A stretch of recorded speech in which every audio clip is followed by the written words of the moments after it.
Banyak, terutama dari pihak RT. Jadi tetangga-tetangga sekitar ini sebenarnya banyak yang mau membantu. Cuman ya mungkin seringkali mengupayakan mencoba untuk membantu tapi mamahnya menolak dan responnya kurang baik dari mamah, mungkin mereka pun akhirnya... Benar apa yang dikatakan oleh dokter ini. Kita sering mendengar kisah tentang birrul walidain, tapi tak sehebat apa yang dilakukan oleh orang ini. Orang ini telah mengaplikasikan firman Allah Subhanahu wa taala, Quran surah Al-Isra, wa qadha rabbuka alla ta'budu illa iyyah wa bil walidaini ihsana imma yablughanna 'indakal kibar, dan Tuhanmu telah memerintahkan kepadamu agar tidak beribadah kecuali kepadanya dan berbuat baik kepada ibu dan bapak. Imma yablughanna 'indakal kibar, dan jika salah satu dari ibumu telah mencapai usia lanjut, indaka, di dalam pemeliharaanmu. Yang perlu digarisbawahi adalah kalimat indaka. Jika orang tua berusia lanjut, indaka, harusnya memang di sisimu, di dalam pemeliharaanmu, di rumahmu. Karena inilah kewajiban kita sebagai anak. Apalagi orang tua yang telah lanjut usia, jangan dititipkan kepada siapapun.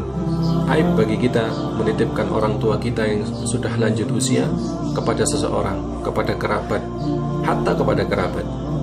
Kata Allah Subhanahu wa taala, indaka, kamu wahai anak, yakni dalam pemeliharaan kita, di rumah kita, di sisi kita.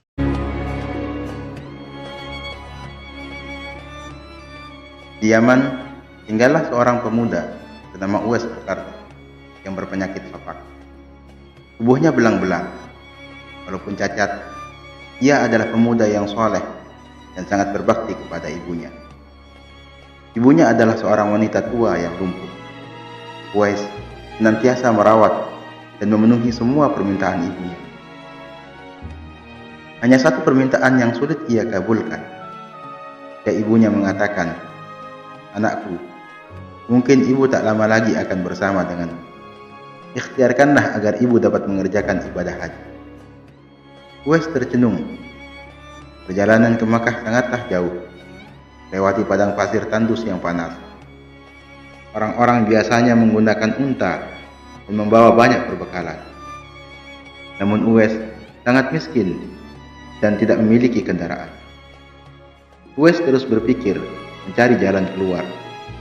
Kemudian dibelilah seekor anak lembu dan ia membuatkan kandang di puncak bukit. Setiap pagi, Uwais bolak-balik menggendong anak lembu itu naik turun bukit. Uwais gila, kata orang-orang. Tak pernah ada hari yang terlewatkan ia menggendong lembu naik turun bukit. Semakin hari, anak lembu itu semakin membesar, dan semakin besar pula tenaga yang diperlukan Uwais. Tapi karena latihan tiap hari, anak lembu yang membesar itu tak terasa lagi. Setelah 8 bulan berlalu, sampailah musim haji. Lembu Uwais telah mencapai 100 kg.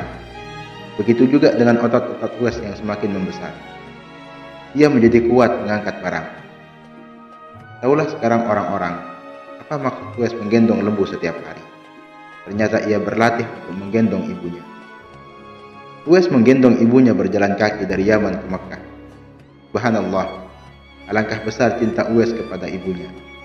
Ia rela menempuh perjalanan jauh dan sulit demi memenuhi keinginan ibunya. Uwais berjalan tegap menggendong ibunya tawaf di Ka'bah. Ibunya terharu dan bercucuran air mata setelah melihat Baitullah. Di hadapan Ka'bah, ibu dan anak itu berdoa, "Ya Allah, ampunilah semua dosa ibuku," kata Uwais. "Bagaimana dengan dosamu?" tanya ibunya heran.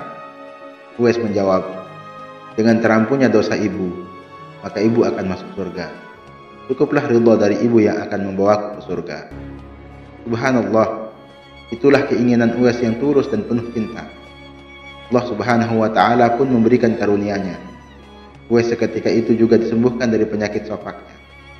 Hanya tinggal bulatan putih di telapak tangannya. Dan itulah tanda untuk Umar bin Khattab dan Ali bin Abi Thalib, dua sahabat utama Rasulullah, untuk mengenali Uwais.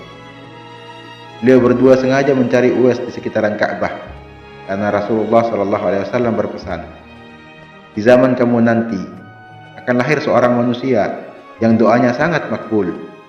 Kamu berdua pergilah cari dia. Dia akan datang dari arah Yaman. Dia dibesarkan di Yaman. Dia akan muncul di zaman kalian. Carilah dia. Kalau berjumpa dengannya, minta tolonglah dia berdoa untuk kalian berdua. Sungguhnya Allah mengharamkan atas kamu durhaka kepada ibu dan menolak kewajibannya, dan meminta yang bukan haknya, dan membunuh anak hidup-hidup, dan Allah membenci padamu banyak bicara dan banyak bertanya, demikian pula pemborosan harta. Pemuda yang bernama Uwais Al-Qarni, ia tinggal di negeri Yaman.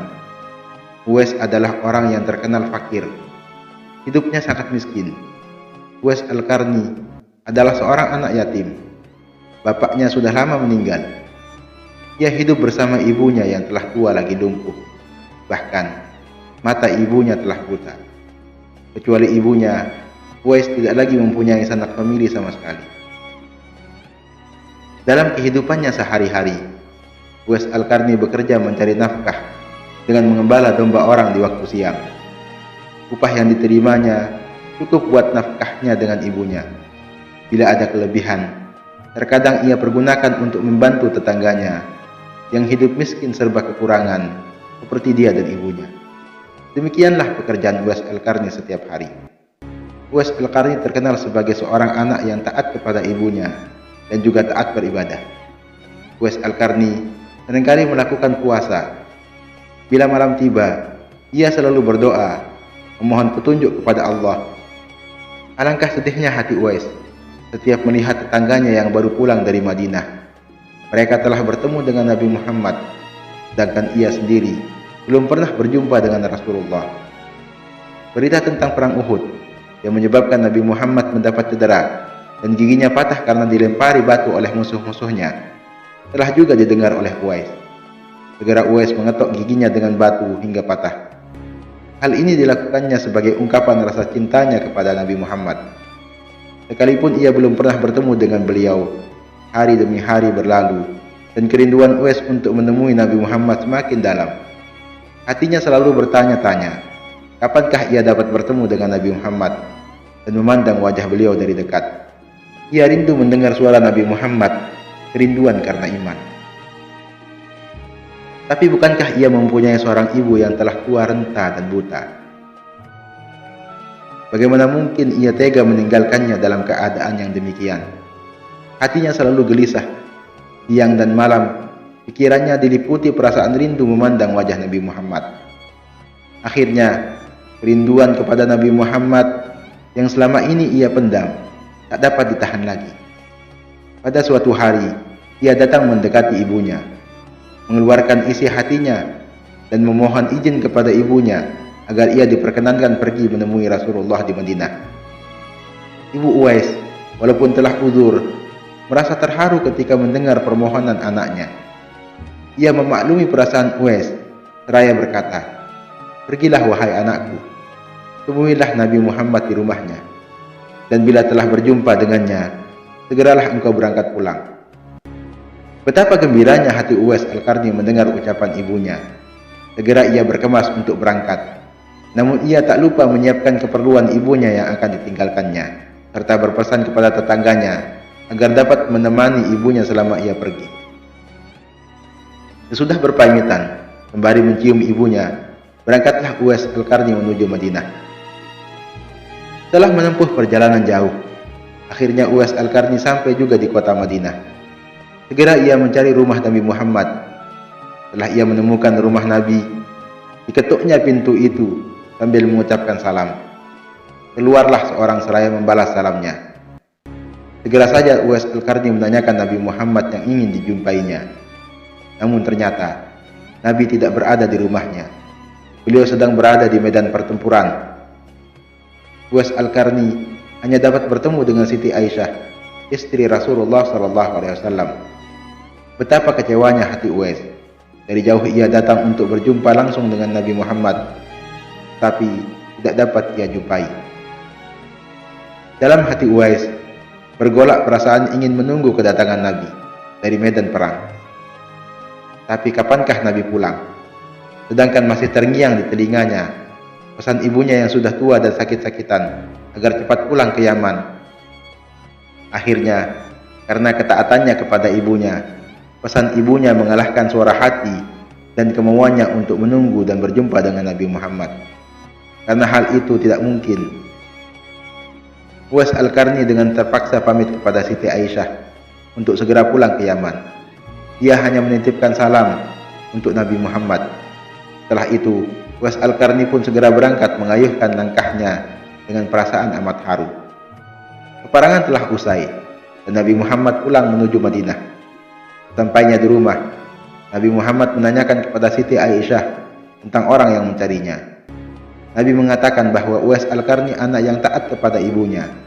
Dia adalah penghuni langit. Mendengar perkataan Nabi Muhammad, Siti Aisyah dan para sahabat tertegun. Menurut keterangan Siti Aisyah, memang benar ada yang mencari Nabi Muhammad dan segera pulang ke Yaman karena ibunya sudah tua dan sakit-sakitan, sehingga ia tidak dapat meninggalkan ibunya terlalu lama. Nabi Muhammad melanjutkan keterangannya tentang Uwais Al-Qarni, penghuni langit itu, kepada para sahabatnya. Kalau kalian ingin berjumpa dengan dia, perhatikanlah, ia mempunyai tanda putih di telapak tangannya. Setelah itu, Nabi Muhammad memandang kepada Ali dan Umar bin Khattab, seraya berkata, suatu ketika, apabila kalian bertemu dengan dia, mintalah doa dan istighfarnya. Dia adalah penghuni langit, bukan orang bumi. Waktu terus berganti, dan Nabi Muhammad kemudian wafat. Kekhalifahan Abu Bakar pun telah diganti pula oleh Umar bin Khattab. Suatu ketika, Khalifah Umar teringat akan sabda Nabi Muhammad tentang Uwais Al-Qarni. Beliau segera mengingatkan kembali sabda Nabi kepada Ali bin Abi Thalib. Sejak saat itu, setiap ada kafilah datang dari Yaman, Khalifah Umar bin Khattab dan Ali bin Abi Thalib selalu menanyakan tentang Uwais Al-Qarni, si fakir yang tak punya apa-apa itu.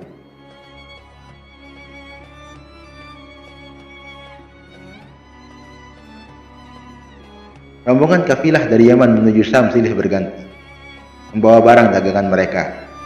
Suatu ketika, Uwais Al-Qarni turut bersama mereka. Rombongan kafilah itu pun tiba di kota Madinah.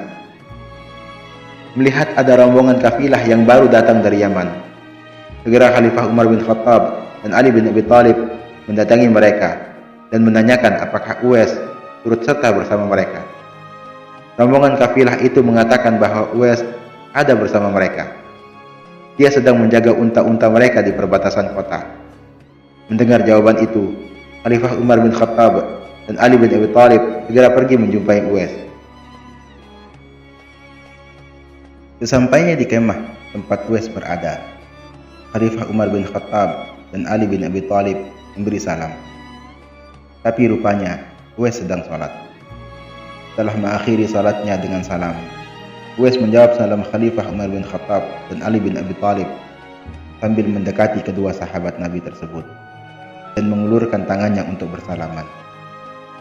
Di waktu berjabatan, Khalifah Umar bin Khattab dengan segera membalikkan tangan Uwais untuk membuktikan kebenaran tanda putih yang berada di telapak tangan Uwais, seperti yang pernah dikatakan oleh Nabi Muhammad. Memang benar, tampaklah tanda putih di telapak tangan Uwais. Wajah Uwais Al-Qarni tampak bercahaya. Benarlah seperti sabda Nabi, bahwa dia itu adalah penghuni langit. Khalifah Umar bin Khattab dan Ali bin Abi Thalib menanyakan namanya, dan dia jawab Abdullah. Mendengar jawaban Uwais, mereka tertawa dan mengatakan, kami juga Abdullah, yakni hamba Allah. Tetapi siapakah namamu yang sebenarnya? Uwais kemudian berkata, nama saya adalah Uwais Al-Qarni. Dalam pembicaraan mereka, diketahuilah bahwa ibu Uwais Al-Qarni telah meninggal dunia. Itulah sebabnya ia baru dapat turut bersama rombongan kafilah dagang saat. Akhirnya, Khalifah Umar bin Khattab dan Ali bin Abi Thalib memohon agar Uwais membacakan doa dan istighfar untuk mereka. Uwais enggan dan berkata kepada Khalifah, sayalah yang harus meminta doa kepada kalian berdua. Mendengar perkataan Uwais, Khalifah berkata, kami datang ke sini untuk memohon doa dan istighfar dari Anda, seperti yang dikatakan Rasulullah sebelum wafatnya. Karena desakan kedua sahabat itu, Uwais Al-Qarni akhirnya mengangkat tangannya, berdoa dan membacakan istighfar. Setelah itu, Umar bin Khattab berjanji untuk menyumbangkan uang negara dari Baitul Mal kepada Uwais untuk jaminan hidupnya. Segera saja Uwais menampik dengan berkata, "Hamba mohon supaya hari ini saja hamba diketahui orang. Untuk hari-hari selanjutnya, biarlah hamba yang fakir ini tidak diketahui orang lagi." Beberapa tahun kemudian, Uwais Al-Qarni berpulang ke rahmatullah. Anehnya, pada saat ia akan dimandikan, tiba-tiba sudah banyak orang yang berebutan untuk memandikannya. Dan ketika dia dibawa ke tempat pembaringan untuk dikafankan, di sana pun sudah banyak orang yang menunggu untuk mengkafaninya. Demikian pula ketika orang hendak pergi menggali kuburnya, di sana ternyata sudah ada orang yang menggali kuburnya hingga selesai. Ketika usungan dibawa menuju ke kuburan, luar biasa banyak orang yang berebutan untuk mengusungnya. Meninggalnya Uwais Al-Qarni telah menggemparkan masyarakat kota Yaman. Banyak terjadi hal-hal yang amat mengherankan. Sedemikian banyak orang yang tak kenal berdatangan untuk mengurus jenazah dan pemakamannya. Padahal Uwais Al-Qarni adalah seorang fakir yang tidak dihiraukan orang. Sejak ia dimandikan sampai ketika jenazahnya hendak diturunkan ke dalam kubur, di situ selalu banyak orang yang telah siap melaksanakan terlebih dahulu. Penduduk kota Yaman tercengang. Mereka saling bertanya-tanya, "Siapakah sebenarnya engkau, wahai Uwais Al-Qarni? Bukankah Uwais yang dikenal hanyalah seorang fakir yang tak memiliki apa-apa, yang pekerjaannya sehari-hari hanyalah sebagai pengembala domba dan unta? Tapi ketika hari wafatmu, engkau menggemparkan penduduk Yaman dengan hadirnya manusia-manusia asing yang tidak pernah kami kenal. Mereka datang dalam jumlah sedemikian banyak. Agaknya mereka adalah para malaikat yang diturunkan ke bumi hanya untuk mengurus jenazah dan pemakamanmu." Berita meninggalnya Uwais Al-Qarni dan keanehan-keanehan yang terjadi ketika wafatnya telah tersebar kemana-mana. Baru saat itulah penduduk Yaman mengetahuinya. Siapakah sebenarnya Uwais Al-Qarni? Selama ini, tidak ada orang yang mengetahui siapa sebenarnya Uwais Al-Qarni. Disebabkan permintaan Uwais Al-Qarni sendiri kepada Khalifah Umar bin Khattab dan Ali bin Abi Thalib agar merahasiakan tentang jati dirinya. Barulah di hari wafatnya, mereka mendengar sebagaimana yang telah disabdakan oleh Nabi Muhammad bahwa Uwais Al-Qarni adalah penghuni langit.